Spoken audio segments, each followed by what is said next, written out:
Welcome to target news Telugu. Visakha జిల్లా novel dockyard main gate వద్ద మహిళల ఆందోళన. విశాఖ నగరం నావెల్ డాక్యార్డ్ ప్రధాన గేటు వద్ద సోమవారం తమ భర్తల ప్రాణాలకు భద్రత కల్పించాలని మహిళలు డిమాండ్ చేశారు. నూతన వంతెన నిర్మాణం కోసం నావెల్ డాక్యార్డ్ యాజమాన్యం రహదారిని మూసివేసింది. ఈ నేపథ్యంలో ప్రత్యామ్నాయం ఏర్పాటు చేసి నావికా దళానికి చెందిన SBI నుంచి రాకపోకలకు అనుమతి ఇవ్వాలంటూ వారు డిమాండ్ చేస్తున్నారు. సుమారు 200 మంది నావెల్ డాక్యార్డ్ ప్రధాన ద్వారం వద్ద మహిళలు ఆందోళన చేస్తున్నారు.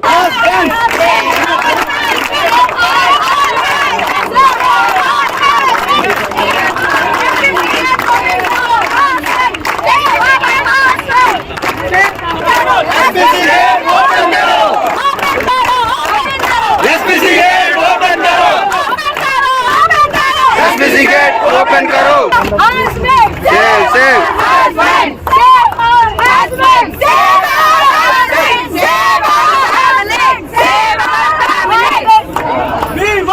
నమస్తే అండి. ఈ రోజు డాక్యార్డ్ ఎంప్లాయీస్ తో పాటు మేఘాద్రిపేట కాలనీ విమెన్ అంటే వాళ్ళ వైఫ్లు కూడా వచ్చారు. కేవలం ఒకే ఒకటి, ఈ రోజు మనం ఒక ప్రాణాన్ని పోయింది. డాక్యార్డ్ మేఘాద్రిపేటలోనే ఒక ప్రాణం పోయింది. ఈ రోజు 2 ప్రాణాలు పోయాయి. ఒక్కొక్కరు కాలు చేతులు ఇలా ఎన్ని రోజులు ఇంకా ఎన్ని చూస్తుంటాం. ఇదంతా కావాలం ఆ SBC బ్రిడ్జ్ ఓపెన్ చేస్తే ఇంకేమీ అవ్వదు అని వాళ్ళు కూడా వాళ్ళ హస్బెండ్ ప్రొటెక్షన్ వచ్చాం. మేము మా ప్రొటెక్షన్ కోసం ఈ రోజు అబ్బాయికి అయింది, రేపు నేను ఉండొచ్చు, రేపు మీలో ఎవరైనా ఉండొచ్చు. మీరు ఎలాంటి న్యాయాన్ని కోరుకుంటున్నారు? ఒకటే న్యాయం, ఆ SBC బ్రిడ్జ్ ఓపెన్ చేయాలి. దాని మీదగా ఎంప్లాయీస్ అందరినీ ఎలా చేయాలి, రాకపోకలు అవ్వాలి.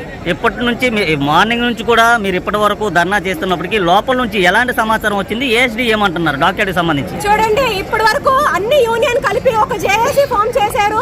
వాళ్ళు వెళ్ళి ASD సార్ తో మాట్లాడడం అయింది. వాళ్ళు వచ్చి చెప్పిన వరకు మేము వెయిట్ చేస్తున్నాం.